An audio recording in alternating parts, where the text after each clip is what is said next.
Почитувани граѓани, последниот случај на тројното убиство во Кавадарци покажува дека институциите кои треба да штитат од насилство не функционираат.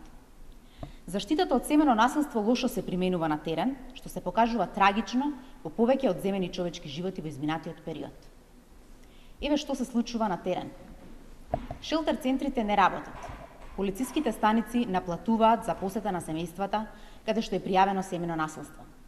Здравствените институции не чувствуваат обврска дека семеното насилство треба да биде пријавено од нивна страна. Центрите за социјална работа немаат технички ресурси за увид во семејствата и работа на терен. Недостасуваат советувалишта за деца. Дополнително, ниту со донесувањето на нов закон за превенција, спречување и заштита од семено насилство, власта на Никола Груевски не понуди никакви конкретни решенија за надминување на проблемите. Иако најголем дел од пријавените случаи на семено насилство во Македонија се жени, овој закон не ги вклучува жените како посебна целна група за која што треба да се обрне особено внимание при заштитата, со што директно ги дискриминира. Предвидените времени мерки за заштита, како например одстранување на сторителот од домот, сторителот на семено насилство од домот, се нејасни и не може да се имплементираат во пракса. Нема насока каде сторителот ќе биде пратен по одстранувањето од домот. А кој е тој кој што ќе гарантира дека тој нема да се врати во домот и нема да ги повреди жената и децата или жртвата и децата?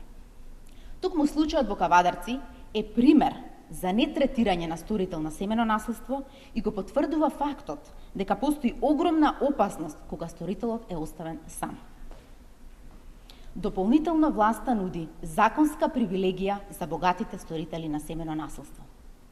Власта на Груевски предвидела дека доколку некој сторител на семено насилство не ја почитува судската одлука за спроведување на привремена мерка за заштита, како што е задолжително лекување, одстранување од домот, забрана за приближување, може да си плати од 2.500 до 5.000 евра и да биде ослободен. Прашуваме министре Диме Спасов, дали според вас толку чини животот на една жена во Македонија?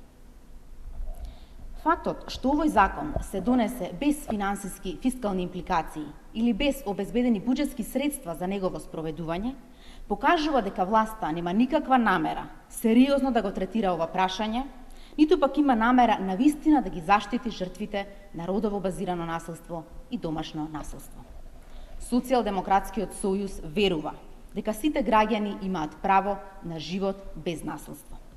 Ја повикуваме власта што поскоро да ја ратификува Конвенцијата на Советот на Европа за спречување и борба против насилството врз жените и домашното насилство, позната како Истанбулска конвенција. Конвенцијата е првиот сеопфатен инструмент на европско ниво кој се однесува на насилството врз жените и со негова соодветна имплементација ќе се решат дел од проблемите во Македонија. Ви благодарам.